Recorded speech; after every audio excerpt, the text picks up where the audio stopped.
the power of love. If you want to live a great life, live a life of great love. Michael Snyder reports. I first wrote these words back in 2017, and they're just as true today as they were back then.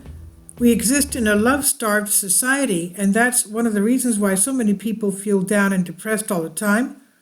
Today, millions of Americans are on antidepressants and other psychiatric drugs. In fact, it's been reported that more than 250 million prescriptions are issued for antidepressants in the United States each year alone. Others try to self-medicate by using illegal drugs, alcohol, sex, gambling, or other forms of entertainment to make themselves feel better. If it seems like most people in the general population are desperately unhappy, that's because most people in the general population really are desperately unhappy. Some people think that if they just had enough money, they would finally be happy. But of course, the truth is that many of the wealthiest individuals in the entire world are extremely unhappy.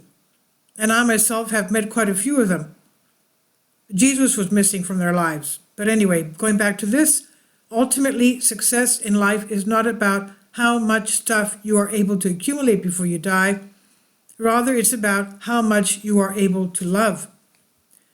We were designed to love and be loved, and love is supposed to be the focus of our lives. In Matthew chapter 22, we read how Jesus responds when he was asked about the greatest commandment. Master, which is the greatest commandment in the law? Jesus said unto him, Thou shalt love the Lord thy God with all thy heart, and with all thy soul, and with all thy mind. This is the first and greatest commandment. And the second is like unto it, Thou shalt love thy neighbor as yourself. On these two commandments hang all the law and the prophets. Some people out there need to read those verses over and over again, and of course put them to practice. We're supposed to love God greatly, and we are supposed to love others greatly. In Matthew chapter 5, Jesus said that we are even supposed to love our enemies. Ye have heard that it hath been said, Thou shalt love thy neighbor and hate thine enemy. But I say unto you, love your enemies, bless them that curse you, and do good to them that hate you, and pray for them which despitefully use you and persecute you, that ye may be the children of your Father which is in heaven. For he maketh his sun to rise on the evil and the good, and sendeth rain on the just and on the unjust. How much of this do we see today? Not very much at all. Today we're trained to hate our enemies.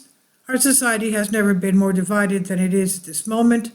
Those in position of power use every trick in the book to divide us in just about every way that you can possibly imagine. We're taught that those that are on our side are the good guys, and those that are on the other side are worthy of our vitriol and must be defeated at all cost. I've never seen more hatred than I'm seeing right now, and there's something about the internet that makes people comfortable saying things that they would never say person to person. But that is not what Jesus would have us do. He died on the cross for every single person on this planet. So who are you to hate someone that Jesus cared enough to die for? That does not mean that you have to agree with everyone. There are ideas that are good and there are ideas that are bad, but that does not mean that we are to hate those that have the bad ideas. And I will say here what my spiritual father told me. We don't hate the person, we hate the action. Okay, we hate the ideas and the actions, but not the person. Now, instead, we are supposed to love them and try to persuade them to see the truth.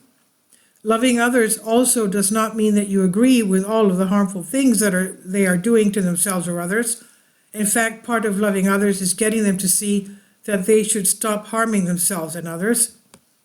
We can fight all of the evil that we see all around us and still love those that are being victimized by the evil. So how do we love those that do not seem to be easy to love? That's actually very simple. Love is a choice. We choose to love because God has commanded us to love, and we trust Him to give us the power to love when we do not feel like doing so. And it is not just enough to love with our words. Ultimately, love is far more about what we do than it is about what we say. Do you want someone to know that you love them? If so, show your love through your actions. In John chapter 15, Jesus explained what this kind of selfless love looks like. This is my commandment, that ye love one another as I have loved you.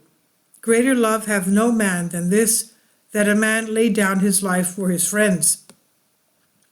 Would you be willing to lay down your life so that someone else might live? That kind of love does not come cheap. Recently, a 51-year-old resident of Maine named Kevin Howell and his 4-year-old son fell through the ice as they were attempting to cross a pond. Howell successfully got his son out of the water, but he remained trapped. Officials were warning Maine residents about ice safety after a father he passed after saving his son on Friday from a frozen pond on the morning of January 26, and his son was able to reach their home a third of a mile from the pond and inform his mother, according to the sheriff's office. Howell's wife rushed to the pond, ending up falling into the water as she attempted to get her husband. The mother, armed with an anchor and rope, reached the lake and secured the rope to the shore in an attempt to reach her husband, but ended up falling in the frozen water, according to the sheriff's office. In the end, it was too late to save Howell, but he saved his son. Would you do this in order to save your own child? For many of you, the answer to that question is easy, but what if it was to save a homeless person down the street? What if it was to save a politician that you hate the most? Needless to say, we are not trained to think that way. Most of us only want to see bad things happen to those that we consider to be enemies, but God calls us to love everyone. Because of God's radical love for us, we can have radical love for others. And if we intend to change the world, that is the path we need to choose. And this is by Michael Snyder on End of the American Dream. This is by Michael Snyder, and he says about the author, my name is Michael, and my brand new book entitled Chaos is now available in paperback and for Kindle on Amazon. In addition to my new book, I've written 7 other books that are available on Amazon, including 7 Year Apocalypse, Lost Prophecies of the Future America, The Beginning of the End, and Living a Life That Really Matters, commissions earned. When you purchase any of these books, you help to support the work that I'm doing. And one way that you can really help is by sending copies as gifts to family and friends. Time is short and I need help getting these warnings into the hands of as many people as possible. I have also started a brand new Substack newsletter, and I encourage you to subscribe so that you won't miss any of my articles. I've published thousands of articles on the Economic Collapse blog, End of the American Dream, and the Most Important News, and the articles that I publish on those sites are republished on dozens of other prominent websites all over the globe. I always freely ask and happily allow others to republish my articles on their own websites, but I also ask that they include this about the author section with each article. The material contained in this article is for general information purposes only, and readers should consult licensed professionals before making any legal, business, financial, or health decisions. I encourage you to follow me on social media, Facebook and Twitter, and any way that you can share these articles with others is definitely a great help. These are such troubled times and people need hope. John 3:16 tells us about the hope that God has given us through Jesus Christ. For God so loved the world that he gave his only begotten Son, that whosoever believeth in him should not perish but have everlasting life. If you have not already done so, I strongly urge you to invite Jesus Christ to be your Lord and Savior today. Please leave your comments, and thank you for your support. Kindly support my Patreon account. The daily posts are 5 videos daily, and they are totally different from what I have on my YouTube channel. Thank you so much for your support and that you find all my content so interesting. You'll find the Patreon account details in the description box below.